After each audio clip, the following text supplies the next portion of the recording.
saya merasa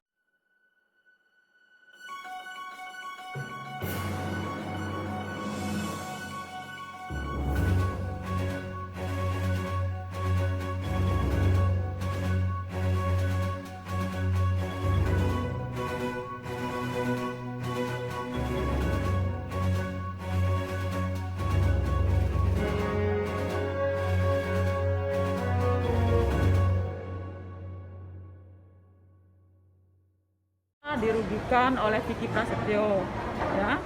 Dan saya berharap kasusnya sekarang ini berlanjut, jangan sampai kendor pihak kepolisian dan jaksa maupun hakim. Saya berharap kasusnya segeralah penjara seberat hukuman karena memang Vicky itu memang dia tidak punya tanggung jawab. Tidak punya tanggung jawab, istilahnya tuh dia tuh melakukan perbuatan tapi dia tidak mau bertanggung jawab, menipu sana sini gitu kan. Jadi ya sangat disayangkan sekali, ya. Saya sebagai korban, ya, saya sebagai korban merasa dirugikan, saya dirugikan materi, juga dirugikan pelecehan apa, saya merasa dirusak rumah tangga. Dirusak rumah Saya nggak bisa dengar. Ya, awal kenal justru Vicky sedang dipenjara di lapas Tulak Kapal kelas 2 dengan kasus penipuan, pemalsuan sertifikat tanah, ya kan? Itu sudah di. Nah, entah itu dari mana komunikasi dengan istri saya awalnya. Kok istri saya terus dihubungi terus, dan istilahnya saya juga nggak kenal loh waktu itu, ya. Saya nggak kenal sama dia. Dia teleponin berkali-kali sampai ada 8 kali 10 kali dia telepon saya, nggak diangkat-angkat sama saya, dan saya juga nggak mau angkat kalau tanpa sepengetahuan suami saya. Saya hanya mau menerima telepon jika suami saya mengetahui, ya. Saya tidak akan mau berbuat yang tidak-tidak terhadap Vicky Prasetyo. Karena saya kenal dengan namanya saja, saya sudah ngeri gitu di telinga. Karena dia banyak kasus kan. Jadi saya nggak berani mau mendekati. Karena penasaran, kemudian Karena saya mengizinkan istri saya untuk komunikasi. Siapa sih sebetulnya?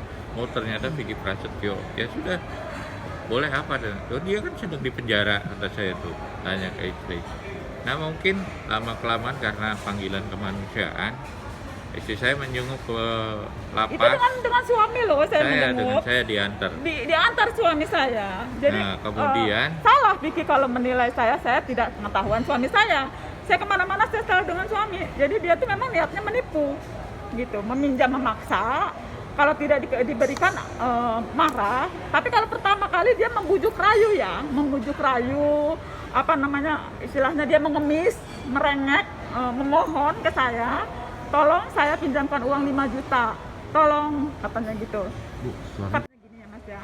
Jadi dia pinjam uang, awalnya saya memberi 5 juta. Dan kemudian berlanjut hari dari hari, selang 3 hari dia telepon lagi.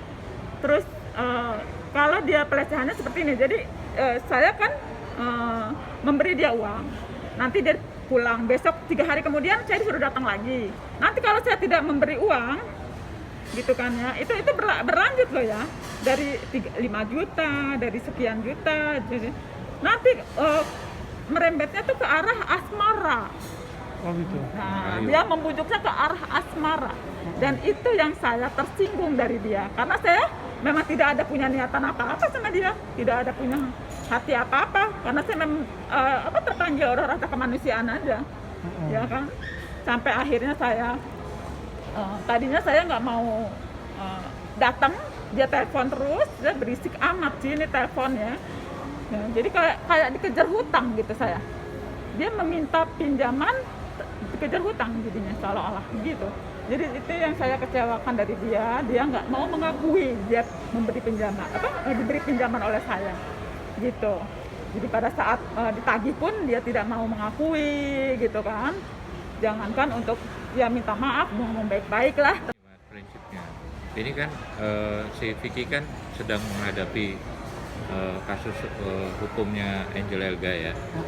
Saya ingin tekankan di sini bahwa lembaga peradilan yang sekarang sedang proses Vicky Prasetyo, jangan tumpul mas, tajam aja gitu loh. Hukum Vicky seberat-beratnya, karena kita yang jadi korban tahu persis bagaimana. Saya berharap ya Vicky dihukum seberat-beratnya, ya. Saya berharap Vicky dihukum seberat-beratnya karena saya juga adalah salah satu orang yang merasa dirugikan oleh dia, gitu kan. Karena dia juga mencemarkan nama baik saya. Karena waktu di dalam penjara dia jelas-jelas dia menipu saya, dia jelas-jelas dia merugikan saya. Saya sudah membantu dia, dengan dengan rasa kemanusiaan saya, gitu kan. Dan seizin suami saya tidak pernah saya melakukan sendiri. Saya selalu diskusi dengan suami saya. Apapun itu yang saya lakukan di luar, saya selalu sepengetahuan suami saya. Tapi kenapa Vicky larinya kok ke arah asmara gitu? Dia malah bahkan beraninya dia mau mengajak saya menikah waktu itu, ya. Dia mencoba merusak rumah tangga saya. Dia bilang, ceraikan suami kamu. Sangat keterlaluan gitu. Itu naudzubillah min dzalik. Saya dan suami saya tetap bersatu biar bagaimanapun juga. Apapun yang dilakukan Vicky itu sangat keterlaluan. Makanya saya berharap hukumlah Vicky seberat-beratnya, ya, sesuai dengan apa yang dia perbuat.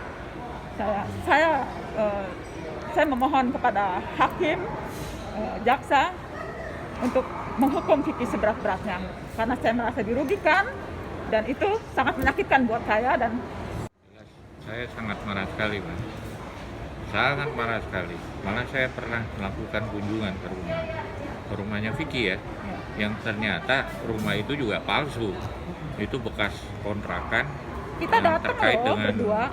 Bukan rumah Vicky yang asli. Ternyata rumah palsu juga, rumah tumpangan kontrakan. Saya udah marah betul gitu. Dia selalu menghilang terus. Tapi ya waktu saya datang berkunjung ke rumah, ya nggak ada, susah ditemui gitu. Dia janji mau ketemu, dia lempar lagi ke adik-adiknya tuh, siapa tuh, saya lupa adiknya. Tidak Jadi, bisa ditemui juga gitu loh. Sehingga ya sudah, saya kesimpulannya gini aja deh mas, ya karena dia sekarang lagi di penjara, tentu bukan bagaimana coba perasaan saya sebagai laki-laki. Saya sih kepinginnya waktu di acara ini juga live itu saya ngomong, nantang Vicky, ayo kamu laki-laki, saya laki-laki, kalau perlu tarung aja gitu. Saya sampai begitu, iya kan, sebagai laki-laki, sebagai kepala keluarga.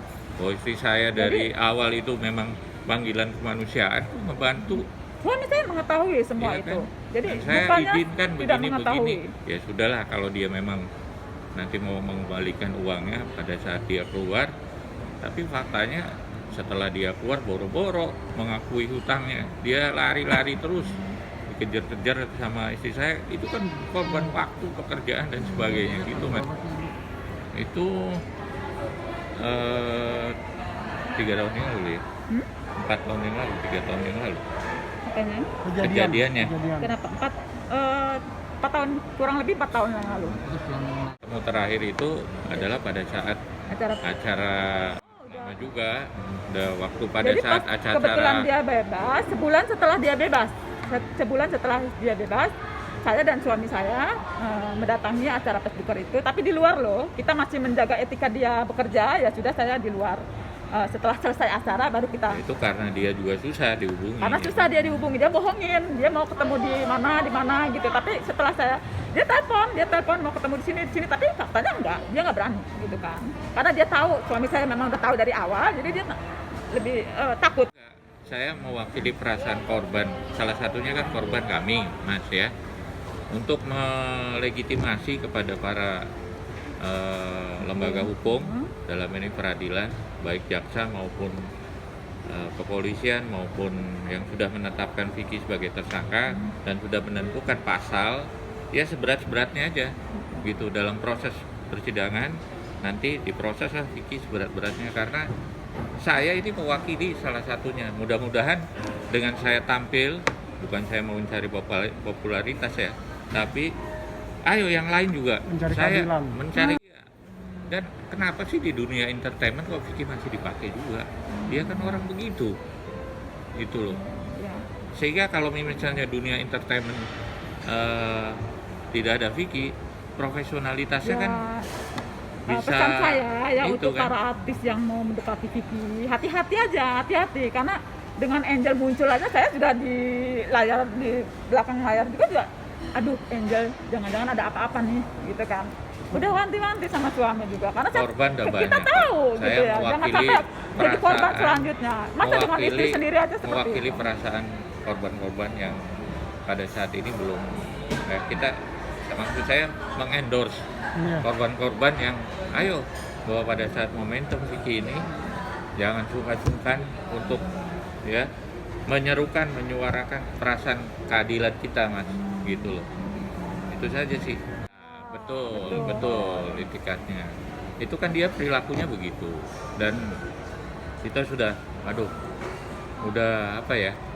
Karena gini, menurut saya Vicky itu apa ya? Istilahnya dia tuh mungkin kalau masuk dalam konteks KUHP, dia itu extraordinary crime. Iya. Sekarang gini, Mas, kalau Vicky memanfaatkan si perempuan ini, kan banyak korban perempuan. Saya banyak loh melihat korban perempuan. Yang ke Angel aja mungkin ada data yang bisa menghitungkan ya. Nah,